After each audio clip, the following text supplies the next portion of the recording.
Oh, yeah. All that fun stuff.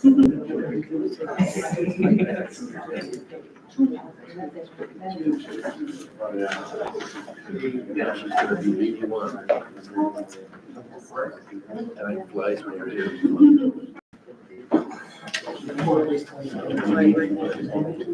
Yeah,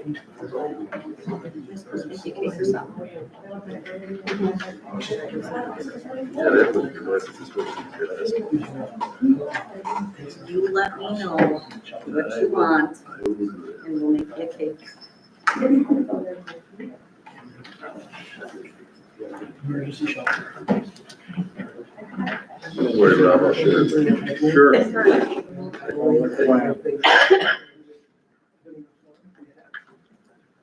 Be a pretty good council meeting, just sit me and watch you eat your cake. Give you two. Yeah. Real good. Look at that. Pretty sensitive to that sleeping, aren't you? Well, she puts it on Facebook. She get even, did you beat her? All right, 6 o'clock, ready to roll. I'd like to call Finance Committee of the whole meeting to order and take the roll call for September 23rd, 2024, 6 PM. Alderman Newman, Here? Alderperson. Alderperson Schmidt, Here. Alderperson Smith, Here. Alderperson Baker. Sure. We have quorum. Can we go to number 2, Pledge of Allegiance, please stand. Pledge of allegiance to the flag of the United States of America and to the republic for which it stands, one nation, under God, indivisible, with liberty and justice for all. Item number 3, approval of the minutes. Approval of the minutes of August 26, 2024 Finance Committee meeting. I said, I'll make a motion to approve them. I'll second. First and a second, all in favor? Aye. Any opposed?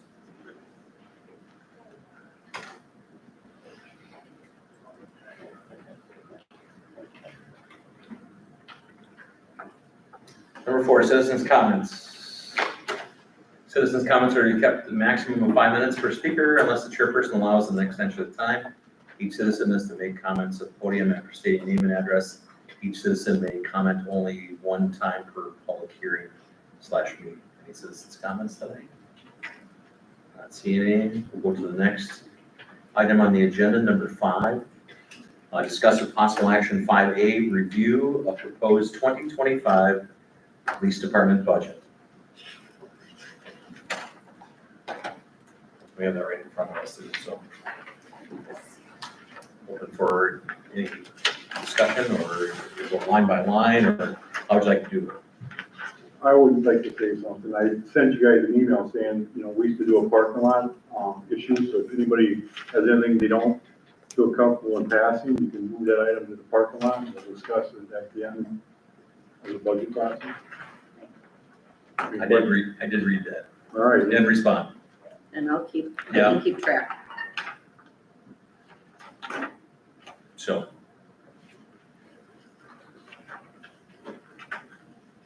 Stephanie, do you want to take the reins of it, or you want me to go line by line? However you want to do it, or if you want the department head, they're all here tonight. They can present their budget and what they budgeted for with the 3% the first of the year with the wages. Crossing guards, 50 cents an hour increase in the wages. And from there, Chief Callender's best suited to Sure. explain why he's budgeting what he is. Well, beats me reading line by line. Yeah. My budget for next year, is the portion that I control outside of the 3% increase for wages and benefits. I increased, only, looks like a few, like $2,300. And that amount is basically for contractual adjustments and cost increases for some of the services that we pay for every year. And the other portion that I increased for the year, I guess, which is in wages, would be overtime. Last year in the meetings, I presented a budget of overtime for $45,000. And that budget was an increase over the previous year of $10,000. And the previous year we were over in overtime due to circumstances that were unforeseen. And then last year we were over in overtime a significant amount because we had an officer out for the entire year on workman's comp. So it's been difficult to forecast exactly what's needed for overtime because we added the detective 2 years ago. And so I couldn't look at prior years prior to that as far as how it would go. This year with consolidating our line items with Judy Bauer, our administrative assistant, her overtime line item, and including it with the patrol officers overtime line item, it's an increase of over last year of approximately $7,400 or something like that. So I think that number for overtime with what we're experiencing for call volume, as well as our contractual obligations for vacation and that covering shifts, will be sufficient for next year. And then beyond that, the costs are the anything that I increased was for just general increases in some of our contractual things that we do with Lexipol, which is our policy software, and then just all of our general obligations and things that we're involved with throughout the year. So that's pretty much the increase. The wages increase was 3%, is what the mayor is put out, which I put in my budget, and then the overall cost of benefits, which health insurance went up, was about 11%. That's it. And then we did include in some of my other numbers, internet costs, which before was under a different budget through City Hall for some reason, and the phone cost, which I didn't have budgeted for last year because they added it after the budget was passed. So that was $1,000. So the overall budget from what it looked like last year it's much cleaner, it's much more organized, and I'm much more confident that it's going to cover what I need for next year in comparison to the budget that I was presented and what I got the first year from our administration last year. So that's about that. If there's any questions.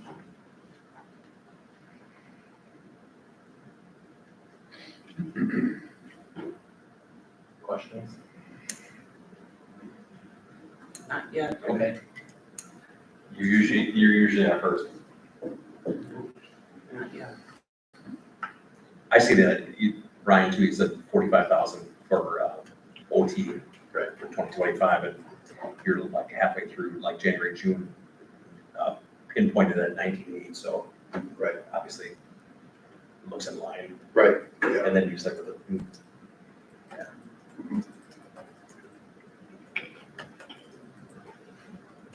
I have a question for Stephanie. Does everything look accurate? Yes, oh yes, we've been working on the budget together, and Yeah, Stephanie and I sat down more than once and went over this, and it was very helpful, and we were able to get everything through it. You know, we started out by consolidating because our budget from last year was twice the line items. We moved some of that together and made it a much simpler process. Everything fits on one page right now, which is very nice. So Last year, the overtime, because there were some pretty crazy things that you guys were asked to do. yeah, last year was a busy, unique year. Yeah, Unique is a good word, I yeah, guess. yeah. That's my positive approach to that. That's a nice Yeah. way to put it. Yeah, it's the same as when me and Ken and the administrator and treasurer sat down, everything's pretty much the same. that whole process went smooth Yes. Everyone has a good understanding of the budget. This is, includes the contractual, for the union contract, and this is all, Yeah, the union contract was 3% for this year for wage increase and benefits. And then, you know, the overtime budget, a portion of that is contractual as well, and the effect of when the officers pick their vacation at the beginning of the year. Contractually, they're allowed to take a certain number of blocks of 4 rotations off. And every time that happens, it causes 2 days, 24 hours of overtime. We try to mitigate that the best that we can, but the way that the schedule works out, it's part of that cost. and when are we looking at a new contract for the union? End of next year is the current contract goes through next year, then there's new negotiations. All right, I have no questions. I think they did a good job with your budget, actually. I just want to incorporate the CIP into the police and emergency management, the sirens at 105,000, and then the squad and uplifting 67,000 and some office furniture. He did have that in at 20, we did cut that to 5. We're So gonna talk about that later on. we can, I yeah, don't see it on the agenda. well, it's part of his budget.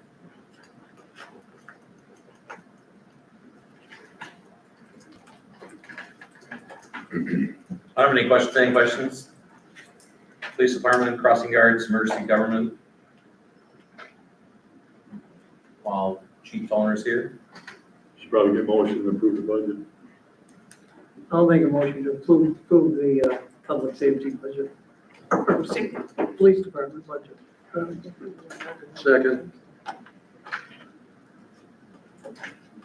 Call vote. First by- Will that go to council? Yeah, we'll move it up to council. First by, thank you. First by Smith, second by Schmidt, all in favor? Any opposed? Thanks, Ryan. 5B, review a proposed 2025 EMS budget. Hello, everyone. Welcome. So, can I say ditto? It's pretty much wages for, the entire city. A major portion of our budget is wages. Our budget comes right in at the 3% as an overall increase from the year before. Again, we're looking at increases in contractual service, increases in supplies. We took a big hit on that last year. And so we think we've prepared, and also fuel's a little higher. Everything else is right across the board where it was.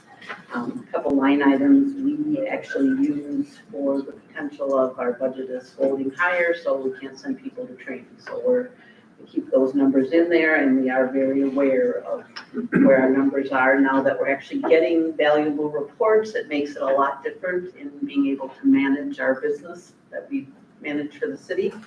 And so it makes it a lot easier having those accurate reports. Also increased on the revenue line slightly. We do expect that with moving the transport service, we are, as we've discussed previously, that will be line items separately, and we'll work on that at the end of the year. It doesn't need to be separated out. The number is there, and we can make those changes. But we do expect the transports will help with our revenues, and we will keep you apprised of that information once we start actually doing that. Capital improvements, nothing for 2025 or 2026. 2027, you'll see a new ambulance, and then also hopefully moving forward with the new building project.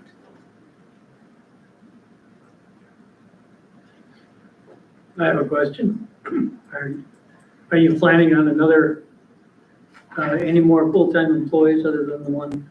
Not currently, Bob. I'm probably not gonna make that recommendation for next year either. I think the two of them will be in good hands. I do intend on retiring October 1st of next year.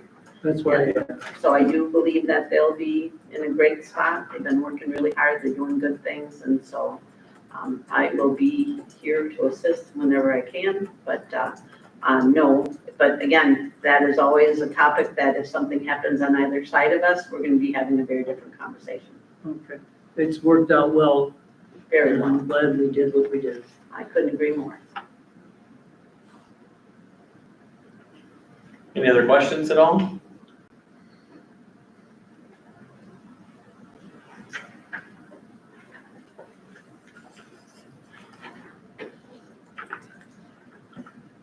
I'll make a motion to recommend passage of the EMS budget.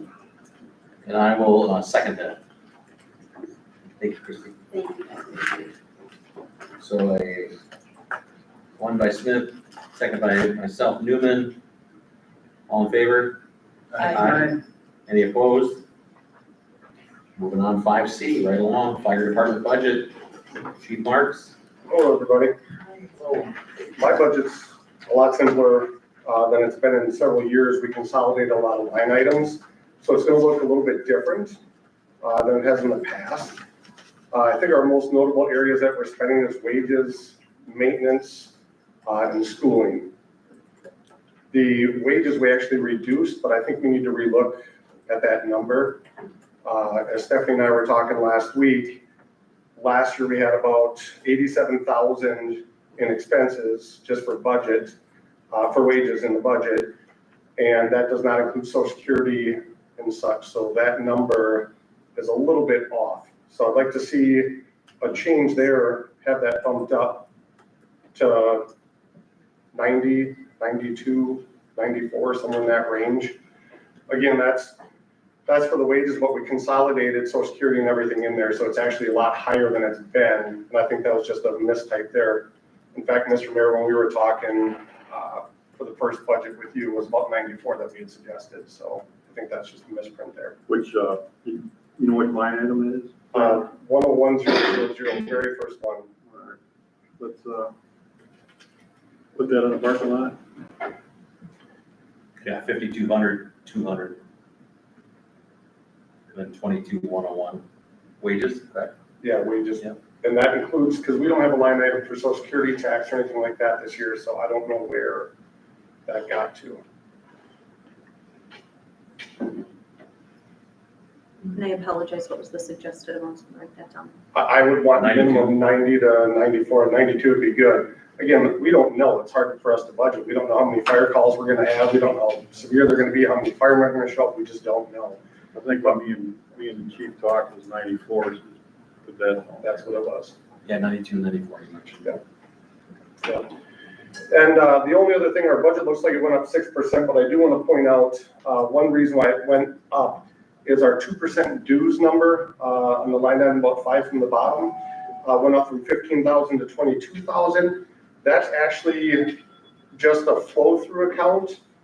That's the amount that we received this year for our 2% dues was 22,000. That's the insurance premiums. So that actually flows through and stays in an account. So we have to show that in and out the way I understand it. Is that correct? So it looks like a huge increase, but that's just money that we're receiving and we just take it out. So even with, if we moved it up, we're only going to be about 7% difference with that adjustment, that you know that that 2% dues are 3%. But again, that's just a flow through account. So it's really not affecting our budget either way. That's money we receive from the state. We got the revenue for the fire insurance should also equal 22,000. We have 22,309. So we'll make that adjustment. Yeah, I think that was the So- amount of the check. Yes. So when you have your 2% fire dues have to be spent on certain items, equipment, and Right. is it training? And Yes, And fire prevention, equipment, low sap, things like so that. we keep track of them expenses in that line item then. That way when we have to report that for the 2% fire dues, it's, I think we've been using it for, fire, equipment too, right? I mean, the gear. the gear. Yes, That's turnover yeah. gear. The current year, you can use it for replacing gears. We haven't set up for 4 sets of gear a year, which we haven't had to, buy that much. But any money that's left over then, it changes from those 4 uses down to just 1. You can only spend it on equipment, on like fire apparatus. So. But So that number at the bottom of the first part of the page, we are asking for 12,918 more. That's not a hard number. It might be higher than that. Well, again, Yeah. 7,000 of that 12,000 is because of 2% dues. We're not asking for it. You automatically get that. That's what's sent to us by the state. So we're asking for 5,000 more, but if we do the adjustment, like Mr. Mayor and I had talked, it's gonna be 10,000, so it'll be a total, there of about 15,000 difference. All right. He's got the line item on the parking lot as the first line item, that 101. But also on the parking lot would be, is that a hard number, the one with the 2% or not? Yeah, it's hard. Okay. It actually should be 22,309. That number's not determined until they send us the check in July, but that's what we received this last year was 22,309. So that varies depending upon what insurance rates are each year. So the only thing on the parking lot is the very first line. Right. Okay, Is that a motion? that's a motion. Do you want me to oversee it? I'll make a motion to No, put, we're gonna do that later. make a motion to put the fire department budget on the parking lot in regards to the first line wages.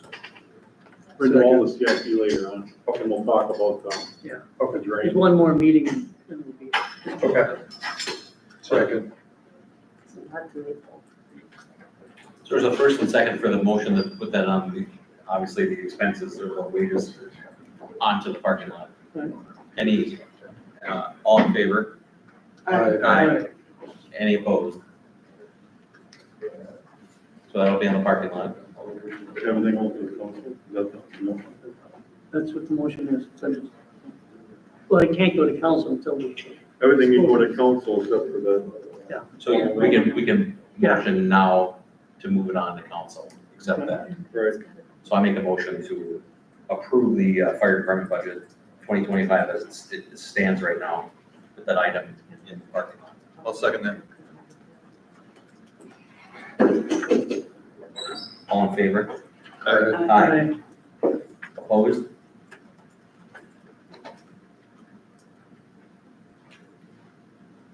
Thanks, Brad. Thank you. Thank you, Brad. 5D, discuss with possible action ordinance 1141-2024, annual compensation for elected persons.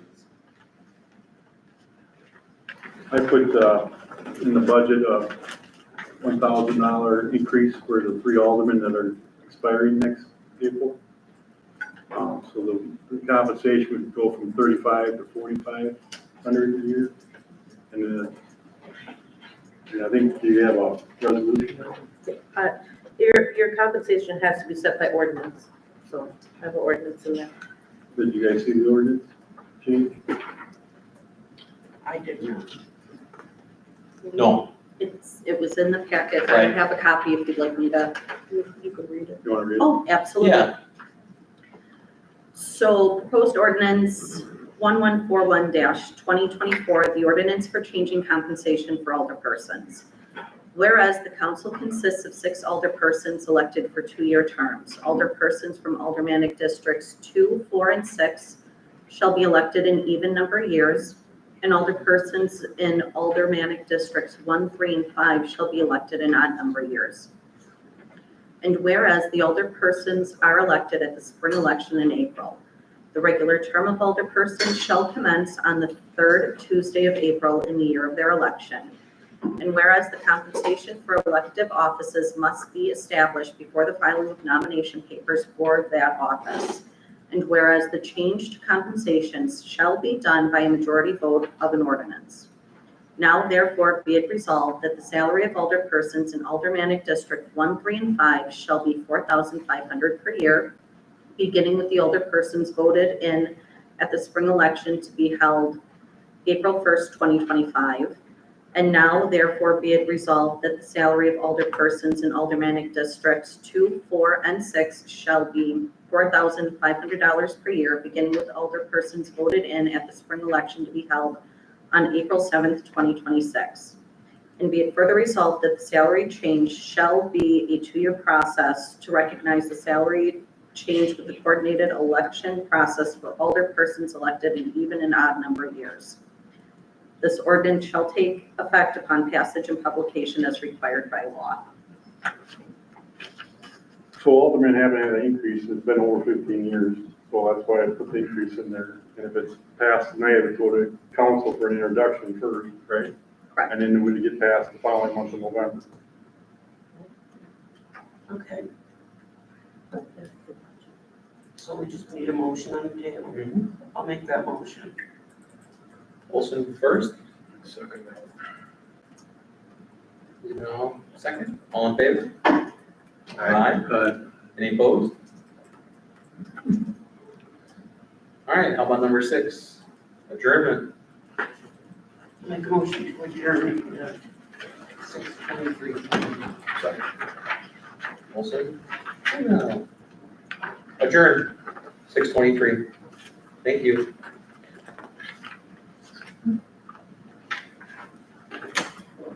Next would be public safety. Do you want your, I don't need that. you don't need Get you the hammer. Get you the hammer, big boy.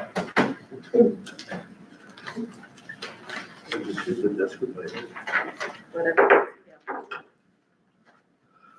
Call to order the Public Safety Committee meeting at 6, is that correct? 23, 6:23. 6:23 PM. Yes, please. Alderperson Schmidt, Here, Alderperson Leathdown, Aye. Alderperson DeBaker. Here. We have a quorum. item number 2, approval of the minutes of the August 26th Public Safety meeting. Move to accept those minutes. Second. Moved and seconded. All in favor? Aye. Aye. Item number 3, citizen comments. Hearing none. We will go on with item number 4, discuss with possible action monthly police department report to the Public Safety Committee.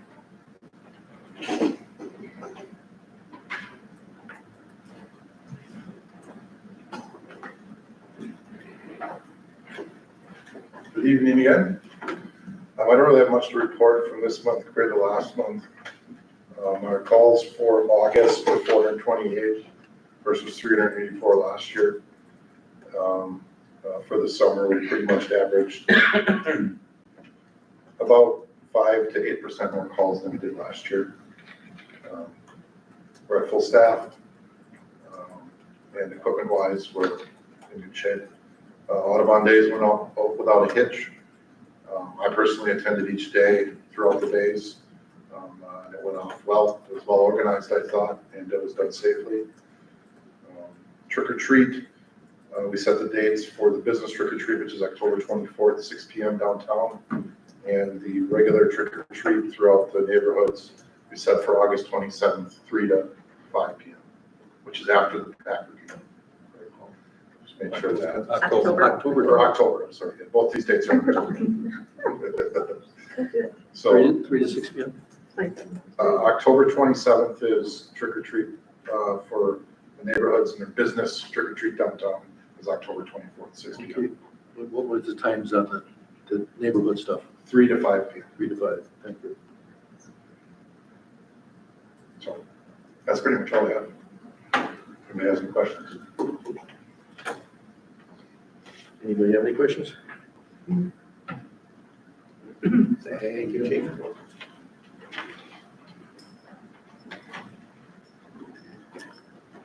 Item 4, monthly EMS report, public safety. Did you miss me?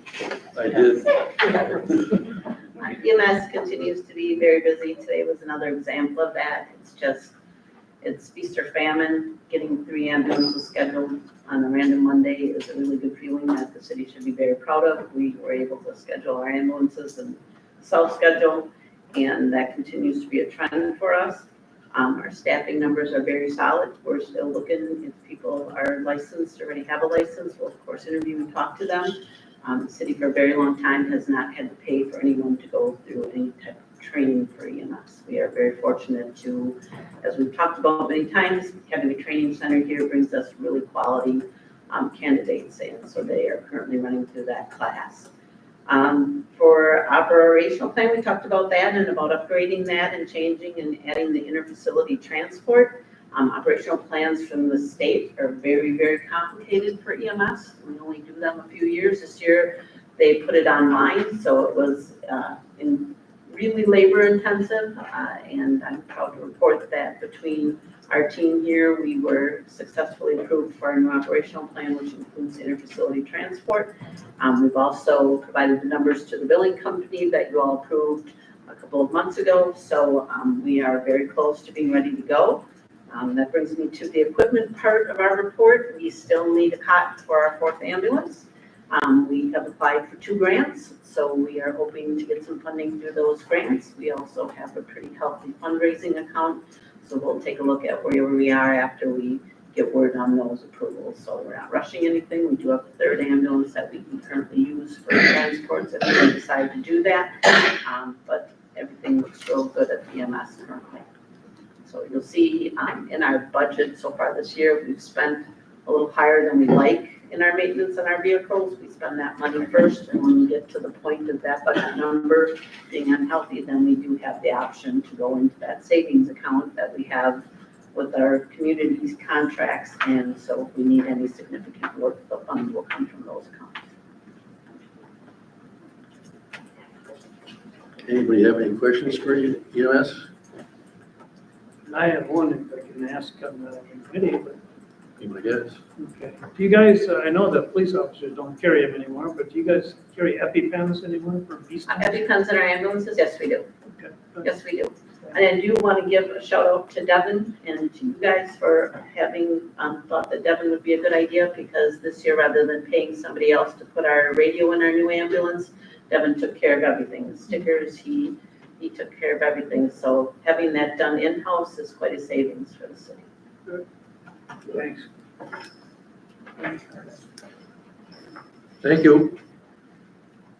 Item 4C, monthly fire department report. Chief. Hello again, everybody. All right, fire department, we're pretty much, everything's staying on pace like it has for the last several years. Year to date, we're at 105 calls, which means we'll end up just around 150. For those of you that are newer on the council, just a few years ago, well, about 10 years ago, we were averaging around 30 to 40 calls. So our call volume increases every single year. What we want to do there is make sure that we don't pass on any apparatus or fire calls. I'm happy to report we still have not done that. That means that we have the proper staffing going out the door for every single fire call that's been called on. I don't think there's very many departments left in the county that can say that. So proud of all the firemen for that. We currently have 18 firefighters on staff. We actually just hired a firefighter from Kikoski. She will be getting the physical this week. In fact, I think it might have been today. No, yes, it was today. So hopefully that'll be cleared and we'll be good to go. We'll be up to 19. The good news there is she's already trained, but we do have to do a couple classes with her to have her trained to Mabel's level. We have a little bit higher standard than the other fire departments around us. Our newest firefighter that was hired in the spring is now in firefighter 1. He just passed hazmat class. So that's a good step in his process of becoming a firefighter. We also have several other firefighters that are in officers class, pump operator class, aerial class. So we have all kinds of things going on. The training level at the fire department consistently year after year has been going up and up and up. We keep on raising that standard, trying to get at the highest qualified and trained firefighters that we can possibly have, and they're doing a great job of that. With that, with the training, I'm sure you guys are aware of seeing it on Highway 33, just west of Horicon, that Moraine Park firefighting training facility over there. So they will start holding classes. There hasn't been any announced yet that we are taking part in, but the facility is open, so hopefully that'll save us a little bit on expenses and travel and mileage and all that in the future. Last but not least, a little update for the new fire apparatus for the new ladder truck or aerial. That is supposed to be arriving here within about the next 4 to 5 weeks. I'll have them touch base with the city, see how that works out. Four firemen went up there 2 weeks ago to tour it. They said it's looking great, so I'll keep you updated on that. Once it arrives, for those of you that were part of the council many moons ago, back in 2013, when we got our last piece of apparatus. We will have an open house, open to all of you. We want to make sure that you're welcome. And also we want to open it up to the public. So we'll do a big wet down or push back for the truck, which is tradition in the fire service. So any questions? I have a question. We can I guess. I ask too many questions. Have the low water pressure alarms dissipated by MEC since they finished the water tower?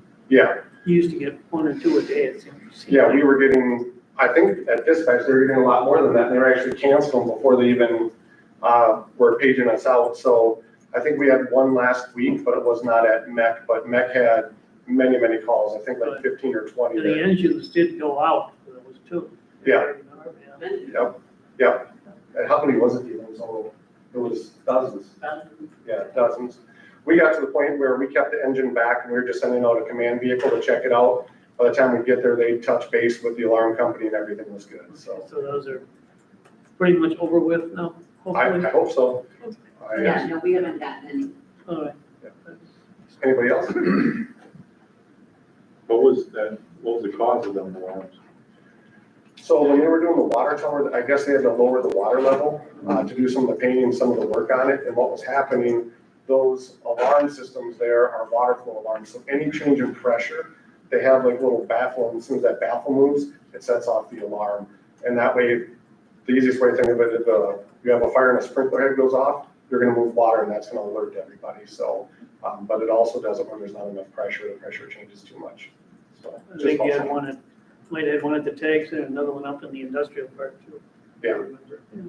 And it was my understanding that MEC was made aware that these alarms were gonna be occurring, and they were given the option to have them not act on the alarms, and they decided not to do that. They wanted to dispatch for. Yeah, they can't, too much liability if there is a fluke and there actually is. Right, and that was our concern, that's why I said no matter what, we were gonna send out at least one piece of apparatus, a command vehicle, just to check it out, because you never know. We It actually is had that, expensive though to do that. yeah, we had it a couple of years ago where they were working on it, and Rumar had one go off, and they actually had a fire, so, The We- first 5 or 10, I think Koski came over and a couple other yeah, tenders came over too. right. Thanks. Well, anybody, anything else? All right, thank you, guys. Have a good Thank night. you, Chief. You too. Item 4D, discuss with possible action, City of Milwaukee, 3175, loud and unnecessary noise. That's from that last. We're on D. That's what I just said. So discuss with possible action the Dodge County 911 Joint Powers That's Agreement. not on mine. Oh. That's all I got. You can look at I think we have the draft copy. Yeah, Got added after. okay. You want to read that again, please? Absolutely. Discuss with possible action the Dodge County 911 Joint Powers Agreement.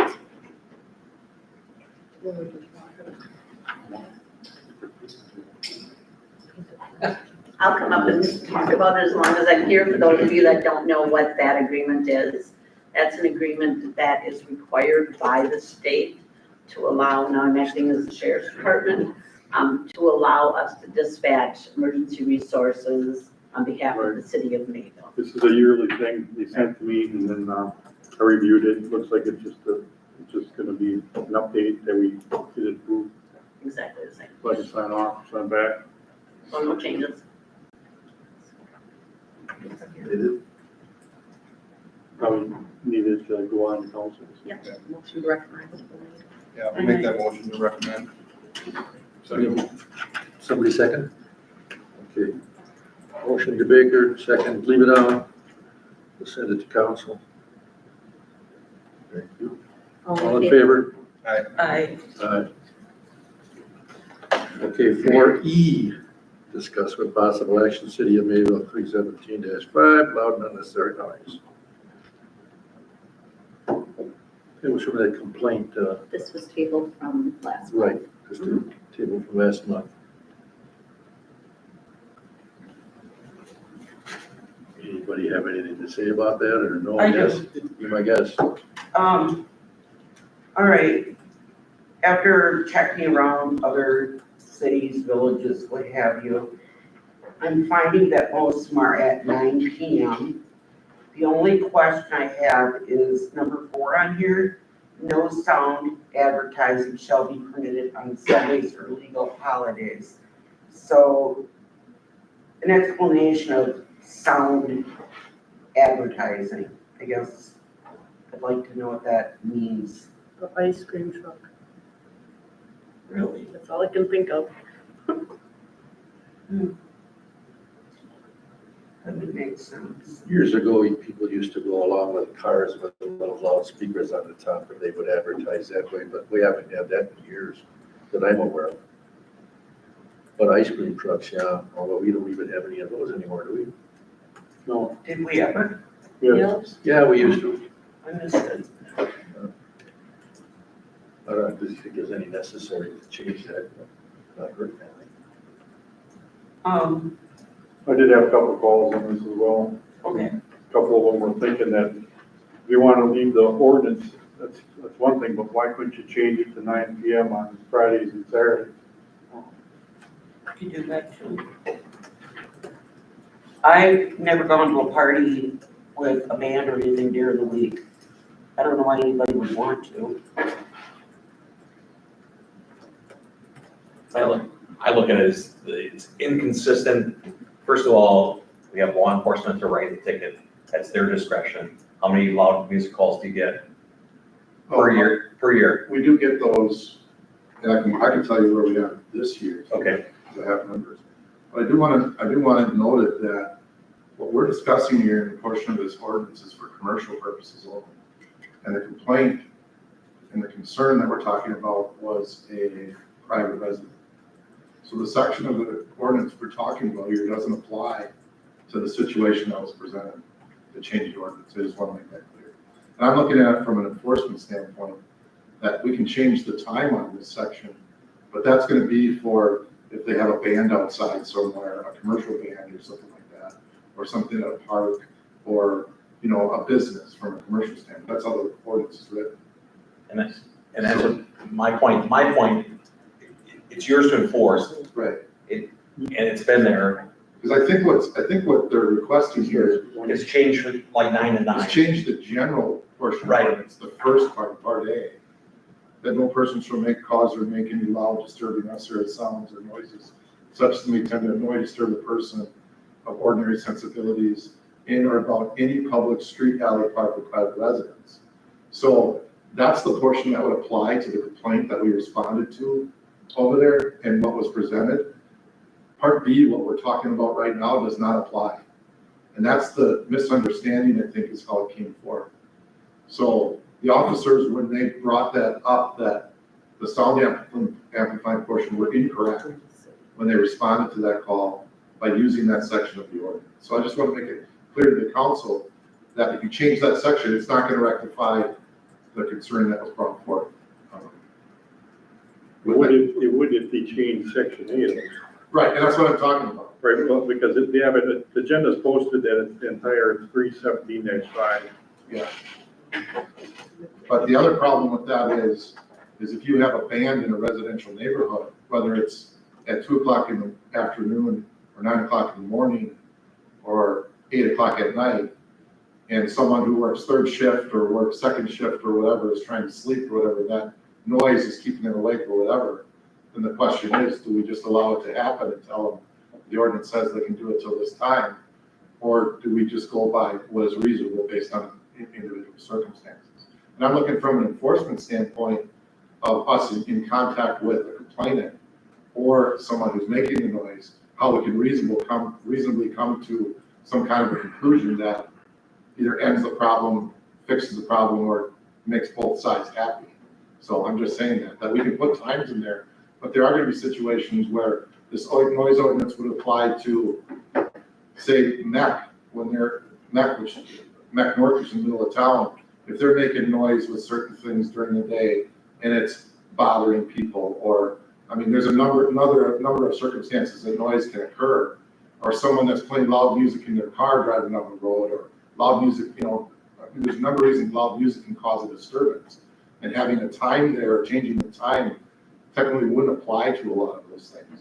So my personal recommendation, looking at this from an enforcement standpoint, is I think the ordinance should stay how it is, and that we should evaluate each individual circumstance based on its own merit, and make a determination, basically what happened at this time. And our officers arrived at that complaint at 9:17 PM. It was dark, it wasn't earlier than that. And they're asking for it to be up to 9 o'clock, but the officer arrived there at 9:17, there was the noise. And the officer heard that noise from a few blocks away as he was arriving. So I just want to bring a context to this before we make a decision about changes in times, to make sure that it'll effectively address what we're asking today. How many calls did you have? Oh, yeah. That I did into that. I got that.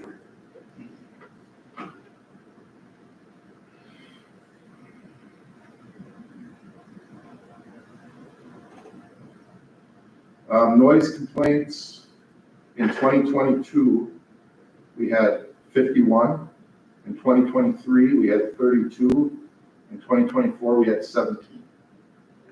So those are the number of calls we had in the last 3 years. So the echo or mirror or ditto, Yeah, the chief of police, I do just leave it like it is. yeah, Also I note would that they've propose gone that down we leave it about- like it is, because about it's not a 40% big since I've been- problem here in Mayville.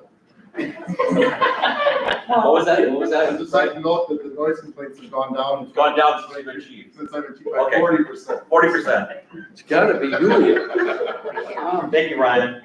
Again, I want to stress, I think it's petty and childish that neighbor pitting against neighbor. I don't like it. I don't know who this involves, but I just want to say that, get along. Okay, anybody have anything to say? I'd make a motion that we just leave it the way it stands, and it's not a big problem, which the chief attested to. If it does become a worse problem, we can always bring it up at a later date, but right now, it's just not a huge problem here in Mayville. I second that. Any other discussion? All in favor? Aye. Item number 5, adjournment. Motion. Second. Moved and seconded. All in favor? Aye.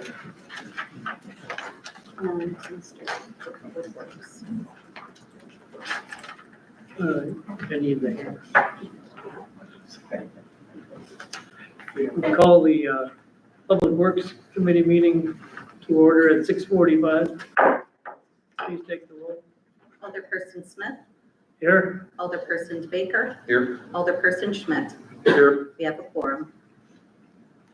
Okay, approval of the minutes. The minutes from August 26, 2024. Everybody, Make a motion to approve the minutes. Second. motion been made and seconded. Any comments on the minutes or changes? Not, please take the roll. Alderperson Baker. Aye. Alderperson Schmidt, Aye. Alderperson Smith. Here. Aye, sorry. Item number 3, citizen comment. Any citizens or anybody else here? No?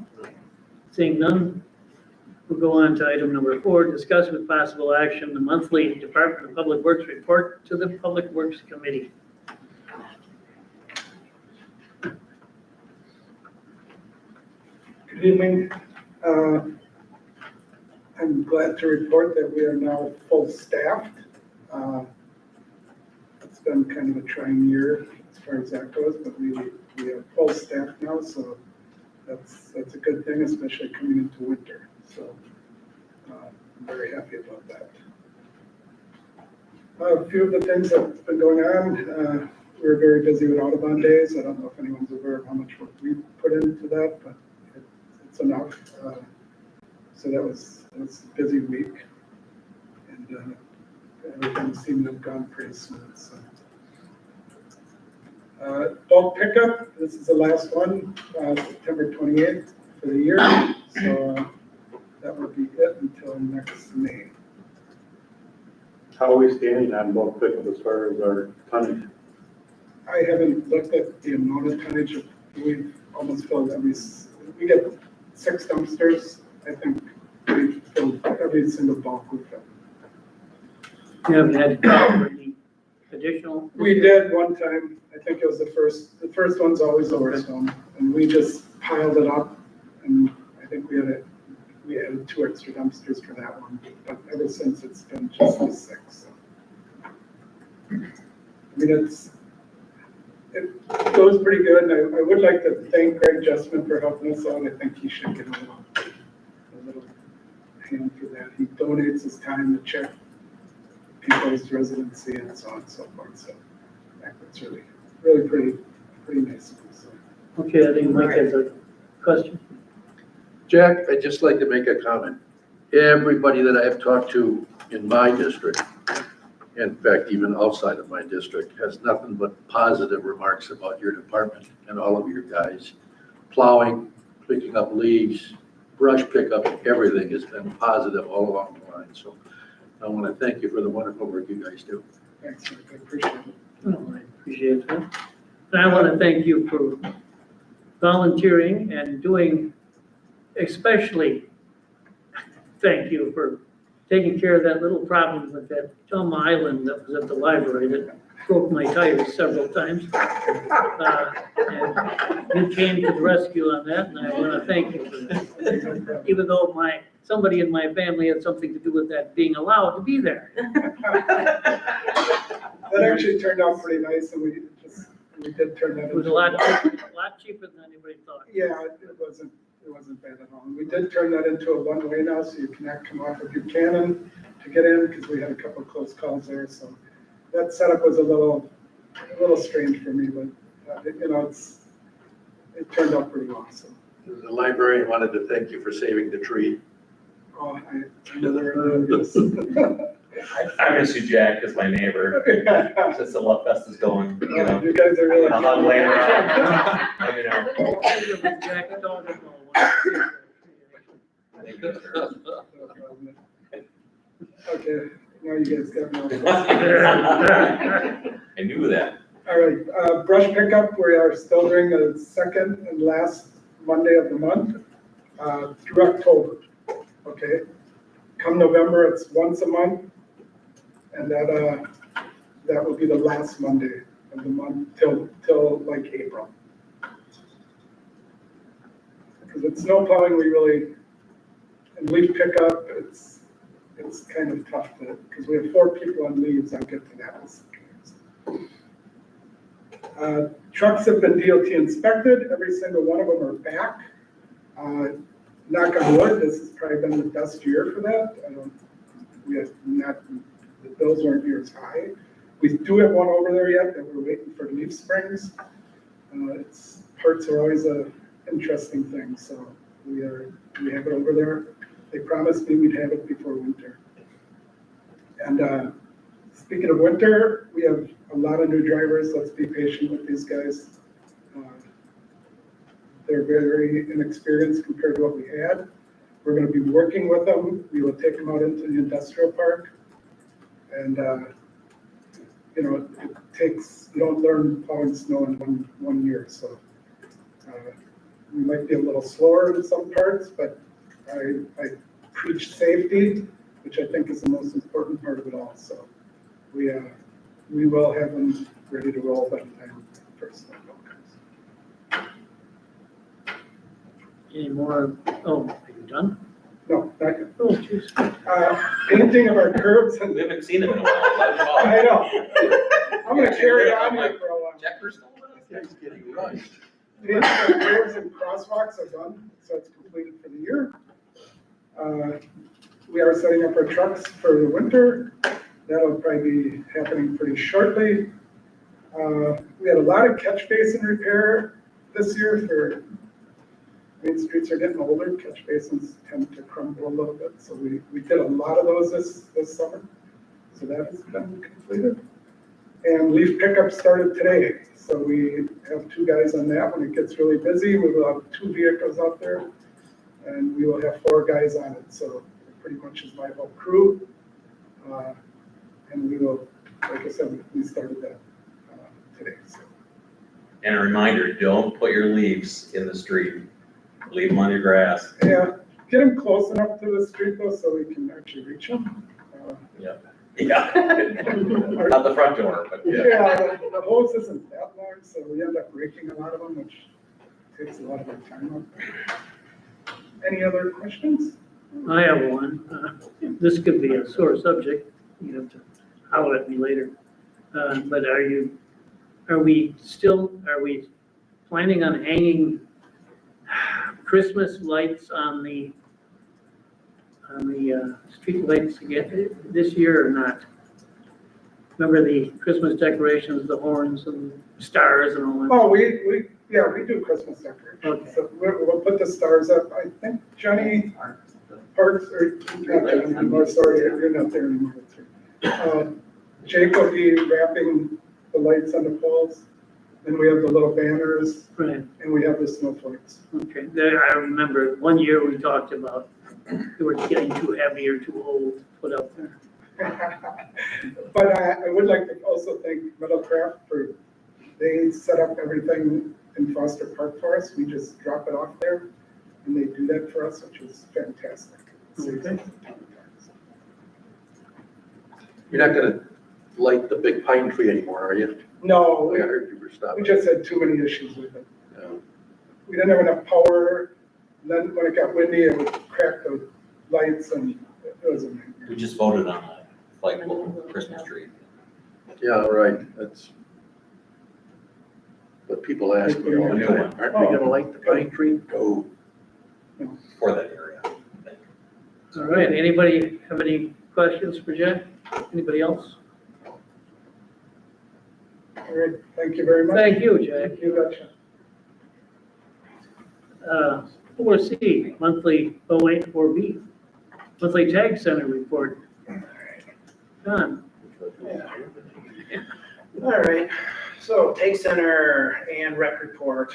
Pool's down for 2 weeks before Labor Day for the annual maintenance. Repairs were made, certainly the pool, the pumps, the pool itself, anything that was down, this is the time we get to do it. Painting the deck, Scott has a chance to work on the chlorinator, the pumps, all that stuff. That's been up and going again now since right after Labor Day. We are gonna actually switch that to a different time next year, the annual maintenance we found out this year. It makes sense that the last 2 weeks for Labor Day, Horicon Pool shuts down, and we probably would have quite a bit of foot traffic in there, just for stuff to do for kids before they start school back up again. So we're gonna switch that to May next year. Excuse me.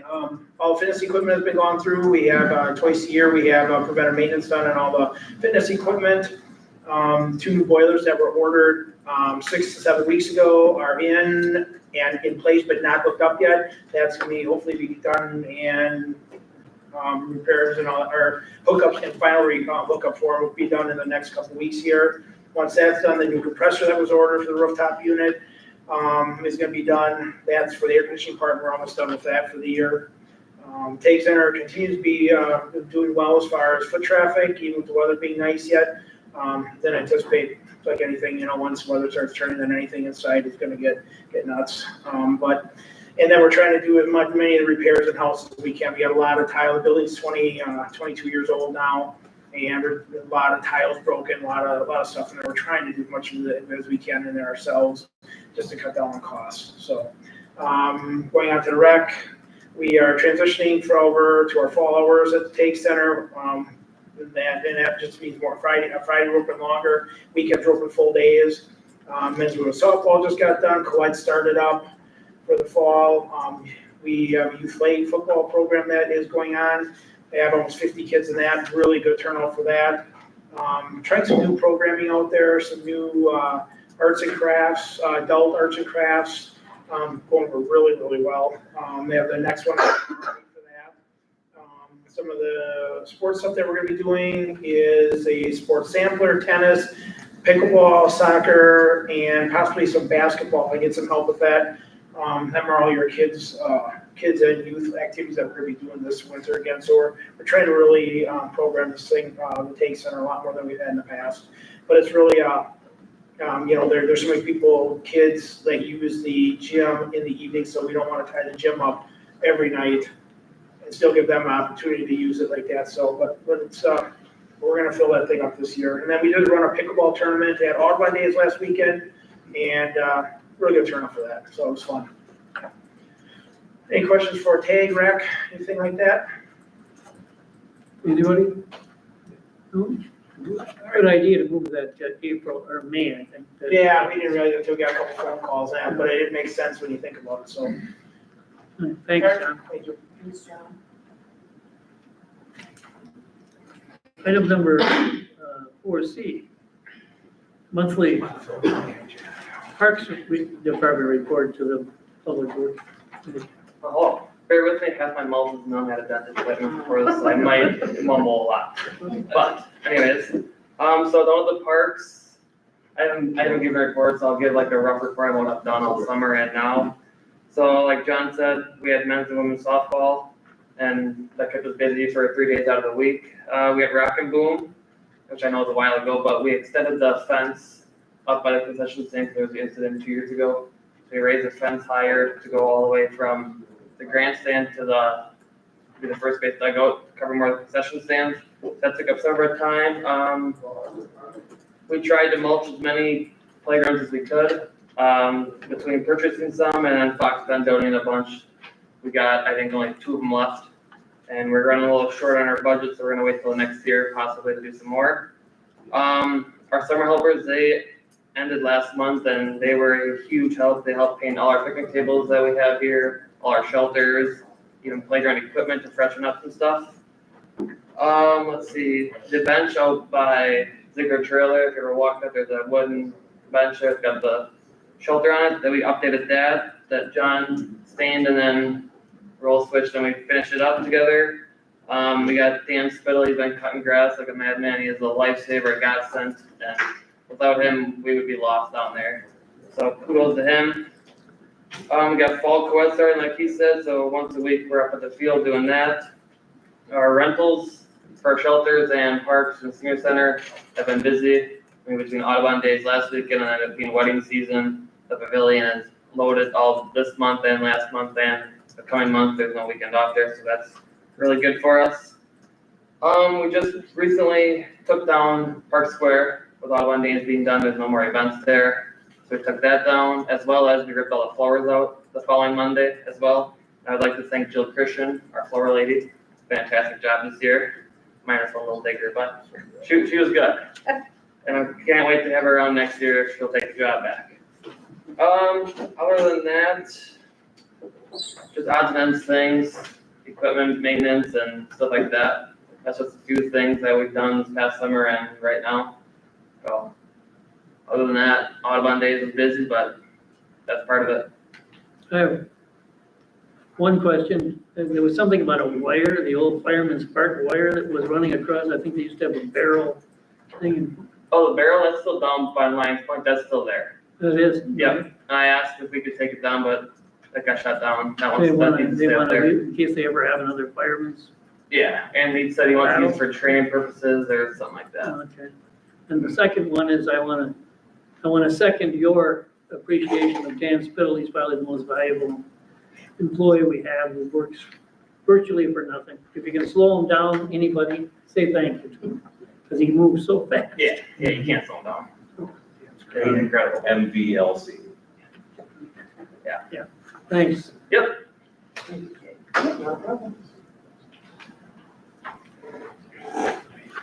All right, I think that's pretty much it.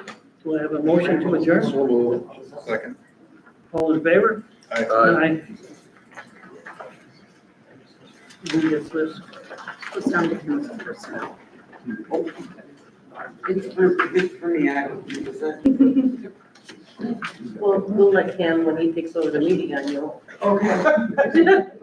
All right, All the time? all right. One call the personnel committee meeting at 7:02 PM. Roll call, please. Alderperson Olson, Here. Alderperson Newman, That would be me here. Alderperson Leibnow. Here. We have a quorum. Okay, can I get an approval of the minutes from August 26th? I'll make a motion. Second. All those in favor? Aye. And I. And are there any citizen comments pertaining to personnel? Seeing none. Number 4A, discuss with possible action the request from the American Red Cross for an emergency shelter located in Mayville.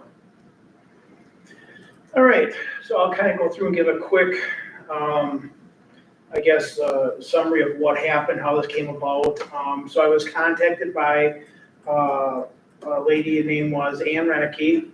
She is a volunteer for the Red Cross, but works for Red Cross, has the credentials, everything like that. And she contacted me saying that she's going around Dodge County trying to find emergency shelters in cities that don't have them right now. So these emergency shelters that she's trying to locate are for worst case scenario. It's not somebody's air conditioning goes out, something like that. It's if if we have a tornado that goes through the city and half the city's still there, you have to help them out. If they have a fire in an apartment and there's, up to this point, let me put it this way, up to this point, we've never had a need for it, she said. There's never been a call, there's never been a need for it, but she wanted to have something in place in case it actually happens. So she called me and we actually went down and with Jennifer, toured the library, the new library, and then we also toured the Tank Center as the starting point of where, just to look at these places. Gave her the measurements, fill out the paperwork, everything like that, and that's where we were at. She liked the Tank Center because of the shower, she liked the Tank Center because of all of the areas, and we can block off half of it at a time. So, Let me ask you something. yes, go ahead. Did she approach the school? Because typically when there's like a emergency situation, like a tornado whips through the town, usually the high school is like the first place they look at because it has big gymnasium, showers, all nine yards. No, that I have no idea. All I do is when and I can reach out to her and ask her that. I'm just saying where we're at right now with the Tank Center and as far as emergency shelter. So at this point, when I contacted her back, with what the requirements are, what she needs, what they have, she sent me this and said the contract is a facility use agreement. So what happens is this is if somebody calls them and says, this is what we have, and they are in dire need, this is what the American Red Cross does. Until it happens, this is what they fill out. So I'll just go through with you, and just as a quick overview of what all happens, what goes on. So when they fill this out, the people contact them, they contact us, and we fill this thing out. So they do a pre-inspection of the building, and by that, I mean that they go through where they say, so say we need people that are gonna stay in there, in one of our A, B, or C rooms in there for a couple nights. Red Cross supplies all the people to take care of them. They said if you wanna bring somebody else in and help out, they're all more for the, so she put, we do not require any staffing from you Red Cross staff and volunteers will be responsible for the care and safety of our clients. Of course, if the city wishes to have people present to assist, we always welcome more help. So we first of all, we start out with a scan of the building, check everything over. They write down everything, what we have, what we don't have, so that nothing ends up leaving. They're with these people 24/7 if something happens like that. Then when they get done doing the whole check over the building, they write everything down. They take care of everything custodial wise, other than what our general custodian would do up there for cleaning. If there is any extra cost above and beyond reimbursement here, damage to the facility, other than just normal wear and tear, using anything like that, like a normal use anybody has, they reimburse us for it. We can put in a request for it, they reimburse us for it. They do have right here, Red Cross carries insurance coverage amounts of at least $1 million per occurrence, per commercial general liability and automobile liability that they cover with all this. If there's any out-of-pocket utilities indicated, this is all part of this whole thing you fill out. And then when we're all done, we do have up to 60 days afterwards to fill out a reimbursement for the occupancy of the Red Cross after occupancy of the Red Cross ends. So they pretty much take care of everything like that. As far as what that would be. I did contact our insurance company, Jessica Wiedenhammer, and she sent it into the underwriter, and this is her exact letter back to me. She said, hey, John, I just had her back from the underwriter. You're good to go. EMC doesn't have any concerns with the city moving forward with the Red Cross. So that's kind of where we're at right now. if you have any other questions, she was not able to be here tonight. She is just a volunteer. She works at this time usually. So I said I would go and present everything that we had as far as where we're at right now with this. Like I said, up to this point, we've had zero need for it. She just is going around as a volunteer and trying to set up towns to have this just in case of worst case scenario, that if somebody's really down in their luck, something happens, that they have a place to house these people. She said that 99% of the time, if something happens, your house goes, you have family you're gonna go stay with, but this is worst case scenario. Or someplace that you move somebody for a night if an apartment burns down, and you have 10 families that are all, like that you have a place to put them, like that. But up to this point, they've had zero requests or zero needs for it. She would just like to have something in place that they call that it kind of makes the process a little quicker, a little less painful. So, and like I say, I don't care what anybody ends up doing. I've just been going along with her, helping her out, getting her information, giving her the measurements, and I got all this paperwork from her. It is just whatever the council decides on doing going forward with it. The tag center has everything that's needed for cooking, dishes. Yeah. And they do everything on their food, that they supply the food, bring the food in, everything like that. If we do have a commercial kitchen or something like that, they take inventory of what we have for food, and then inventory when we're all done on that, but they take care of all the food part of it, bringing food in, anything like that. Why they like it there is that we're able to isolate the side of the building off, or the middle of the building where there's showers or anything like that, right? We're able to isolate each separate part of the building off. That makes it a little bit, I guess, well, there's me somebody with them all the time, but I guess a little less chance of damage or something like that with these people, which, gosh, I would sure hope that these people are, that you're giving this place to go to wouldn't think of damaging anything or do anything, but we're able to isolate it off. She did like the library for size of it, but showers, cleanup, all that stuff like that, this wasn't available at the library. Never thought of the school district, anything like that. Can be something that's brought up. And maybe she has reached out to them already, that I don't know. I just know the part of the city. This all started probably back in May already, April, May, the whole process started already. So just wanted to present it here, where we're at. We do have an emergency preparedness plan. I just have to review, see if that's covered. And if you want, I have a disaster plan in place that's, in fact, we just revised some of it today. I think the city administrator and the mayor and that, as far as the addendum. But we have a number of protocols in place if we do have a disaster. And our first place that we would send people is the schools, the school district. okay. We have a direct contact and a setup and a plan in place for that through the Dodge County Emergency Management. So this really isn't even really needed as far as the Red Cross goes. Well, it's definitely needed. I mean, they're definitely a resource that we would take advantage of and we would use. But as far as using our own government buildings for that, it would be a last resort. We would go through the schools. All the churches have stuff in place that we would have contacts for as well. Okay. If we did have a disaster where we had a number of families displaced. So all that stuff is in place. Yeah. Kim, could I ask something? We used to, over my long time here, we've had a few disasters, and we're fortunate enough in this town to have two friendly hotels that cooperate with things like this, and they have used those, plus they use the one down on 33, and the one north and the one west on 33, that I think the police departments use those occasionally. Okay. Call them up and they're reimbursed, and they're set up for it, and I know that our Mayville Inn cooperates with that when there's need, and I know that the Audubon Inn, or whatever it's called now, has helped with that. That's more appropriate, and I imagine Red Cross would be involved with those too, but we, unlike most places that don't have civil defense area, we have hotels here. Yep. So, Okay, no, I will reach out to her and I'll let her know that, Yeah. what Ryan, just our chief, had mentioned to me, and then we'll, I guess, go from there. So it sounds like everything's under control. I just wanted to present it to you what was happening since May or whatever, and it's, like I said, the last stuff just happened here at West, so Bidger is, I will reach out to the chief, but, so. You guys have contact. Thanks, John. I didn't know we had a plan in place, so I learned something new tonight. Oh, there you go. Okay. Number 4D, discuss with possible action revisions to the City of Naval Employee Handbook.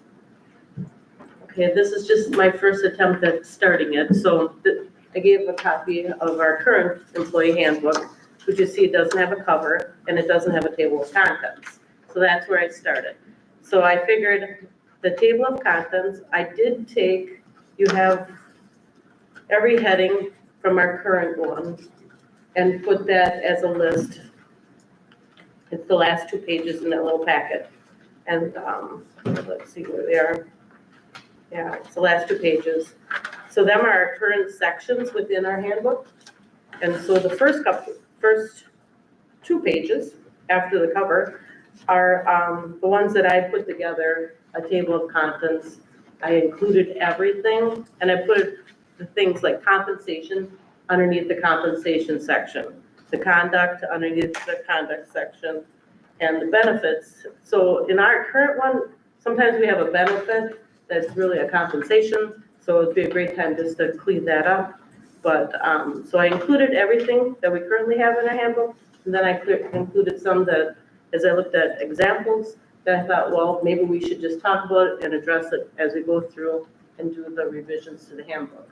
So at this time, I mean, it's just a table of contents, just a working document, but a great way that we'll just take up introduction at next meeting and the general purpose of this handbook and definitions, and then just start building onto the handbook as we go along. As you know, it's budget season, so it's a lot of work, and I just think we should take our time at this. And then once we get into next year's budget, and we have some money for attorney, then we can look into that, the beefy parts of the employee Handle handbook. exception at a time. Right, Okay.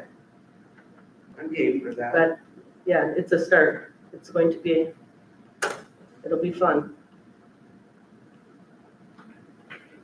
All right,